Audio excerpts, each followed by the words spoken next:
आत्मा जब अपने शरीर को त्याग कर सबसे पहले ऊपर उठती है तो वह पितृलोक में जाती है। वहां हमारे पूर्वज मिलते हैं। अगर उस आत्मा के अच्छे पुण्य हैं तो ये हमारे पूर्वज भी उसको प्रणाम कर अपने को धन्य मानते हैं कि इस अमुक आत्मा ने हमारे कुल में जन्म लेकर हमें धन्य किया। इसके आगे आत्मा अपने पुण्य के आधार पर सूर्य लोक की तरफ बढ़ती है। यदि और अधिक पुण्य है तो आत्मा सूर्य लोक को भेजकर स्वर्ग लोक की तरफ चली जाती है। लेकिन करोड़ों में एक आध आत्मा ही ऐसी होती है जो परमात्मा में समाहित होती है, जिसे दोबारा जन्म नहीं लेना पड़ता। मनुष्य लोक एवं पितृलोक में बहुत सारी आत्माएं पुनः अपनी इच्छावश, मोहवश अपने कुल में जन्म लेती हैं। आइए जानते हैं पितृ दोष क्या होता है।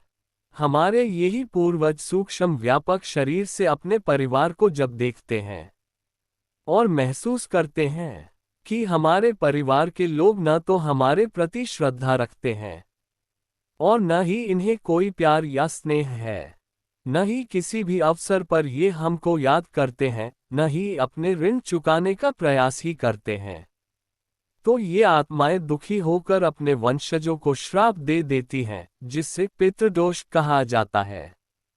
पितृदोष एक अदृश्य बाधा है। ये बाधा पितरों द्वारा रुष्ट होने के कारण होती है। पितरों के रुष्ट होने के बहुत से कारण हो सकते हैं। आपके आचरण से, किसी परिजन द्वारा की गई गलती से, श्राद्ध आदि कर्म न करने से, अंत्येष्टि कर्म आदि में हुई किसी त्रुटि के कारण भी हो सकता है। इसके अलावा मानसिक अवसाद, व्यापार में नुकसान, परिश्रम के अनुसार फल न मिलना, विवाह या वैवाहिक जीवन में समस्याएं, कैरियर में समस्याएं या संक्षिप्त में कहें तो जीवन के हर क्षेत्र में व्यक्ति और उसके परिवार को बाधाओं का सामना करना पड़ता है। पितर दोष होने पर अनुकूल ग्रहों की स्थिति, गोचर दशाएं होने पर भी शुभ फल नहीं मिल पाते। कितना भी पूजा पाठ, देवी देवताओं की अर्चना की जाए, उसका शुभ फल नहीं मिल पाता। अगर आपके पूर्वज नाराज हों तो मिलते हैं ये संकेत। अज्ञात भय और चिंता, आपको या फिर परिवार के किसी सदस्य को अज्ञात भय सताता है या फिर हमेशा चिंता महसूस होती है तो ये पितृ दोष का संकेत है। इसका कारण यह है कि आपके पितृ आपसे प्रसन्न नहीं है।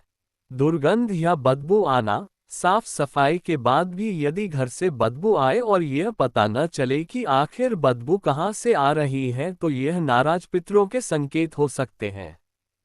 पूर्वजों के सपने आना, यदि परिवार के किसी सदस्य को बार बार पूर्वजों के सपने आते हैं या सपने में आप पूर्वज को दुखी या फिर रोता हुआ देखते हैं तो इसे अच्छा नहीं माना जाता है। शुभ मांगलिक कार्यों में अड़चन आना, तीज त्योहार या फिर शुभ कार्यों के दौरान किसी न किसी तरह से खलल पड़ना या अशुभ घटनाएं हो जाना भी पितरों की नाराजगी का संकेत है। यह इस बात को दर्शाता है कि आपके पितृ असंतुष्ट हैं। घर के किसी सदस्य का कुंवारा और निसंतान रहना, घर पर पितृ दोष होने से घर के किसी सदस्य का विवाह नहीं हो पाता है। खासकर ऐसा तब होता है जब घर पर किसी ऐसे सदस्य की मृत्यु हुई हो जो कि कुंवारा हो। इसके अलावा किसी दंपति को संतान न होना भी पितरों की नाराजगी का संकेत होता है। जिस किसी व्यक्ति या परिवार से पितृ नाराज होते हैं, उस घर में अचानक से तमाम तरह की बाधाएं आने लगती हैं।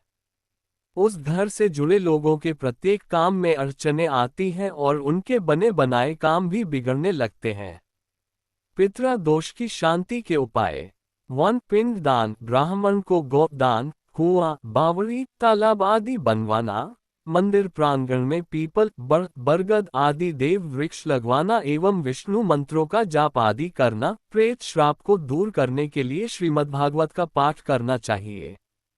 2. वेदों और पुराणों में पितरों की संतुष्टि के लिए मंत्र, स्तोत्र एवं सूक्तों का वर्णन है, जिसके नित्य पठन से किसी भी प्रकार की पितृ बाधा क्यों न हो, शांत हो जाती है। अगर नित्य पठन संभव न हो तो कम से कम प्रत्येक माह की अमावस्या और आश्विन कृष्ण पक्ष अमावस्या अर्थात पितृपक्ष में अवश्य करना चाहिए। वैसे तो कुंडली में किस प्रकार का पितृ दोष है, उस पितृ दोष के प्रकार के हिसाब से पितृ दोष शांति करवाना अच्छा होता है। 3. भगवान भोलेनाथ की तस्वीर या प्रतिमा के समक्ष बैठकर या घर में ही भगवान भोलेनाथ का ध्यान कर निम्न मंत्र की एक माला नित्य जाप करने से समस्त प्रकार के पितृ दोष, संकट, बाधा आदि शांत होकर शुभत्व की प्राप्ति होती है। मंत्र जाप प्रातः या सायंकाल कभी भी कर सकते हैं। मंत्र: ओम तत्पुरुषाय विद्महे महादेवाय च धीमहि तन्नो रुद्रः प्रचोदयात्। 4. अमावस्या को पितरों के निमित्त पवित्रता पूर्वक बनाया गया भोजन तथा चावल, बूरा, घी एवं एक रोटी गाय को खिलाने से पितृ दोष शांत होता है। 5. अपने माता पिता बुजुर्गों का सम्मान, सभी स्त्री कुल का आदर सम्मान करने और उनकी आवश्यकताओं की पूर्ति करते रहने से पितर हमेशा प्रसन्न रहते हैं। 6. पितृ दोष जनित संतान काष्ठ को दूर करने के लिए हरिवंश पुराण का श्रवण करें या स्वयं नियमित रूप से पाठ करें। 7. प्रतिदिन दुर्गा सप्तशती या सुंदर कांड का पाठ करने से भी इस दोष में कमी आती है। 8. सूर्य पिता है, अतः तांबे के लोटे में जल भरकर उसमें लाल फूल, लाल चंदन का चूरा, रोली आदि डालकर सूर्य देव को अर्घ्य देकर 11 बार ओम धृणी सूर्याय नमः मंत्र का जाप करने से पितरों की प्रसन्नता एवं उनकी ऊर्ध्व गति होती है।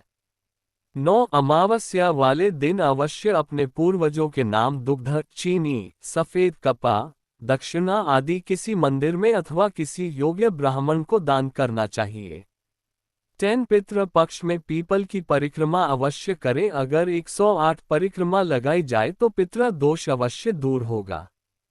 11. किसी मंदिर के परिसर में पीपल अथवा बड़ का वृक्ष लगाएं और रोज उसमें जल डालें। उसकी देखभाल करें। जैसे जैसे वृक्ष फलता फूलता जाएगा, पितृ दोष दूर होता जाएगा, क्योंकि इन वृक्षों पर ही सारे देवी देवता, इत्र, योनियां, पितर आदि निवास करते हैं।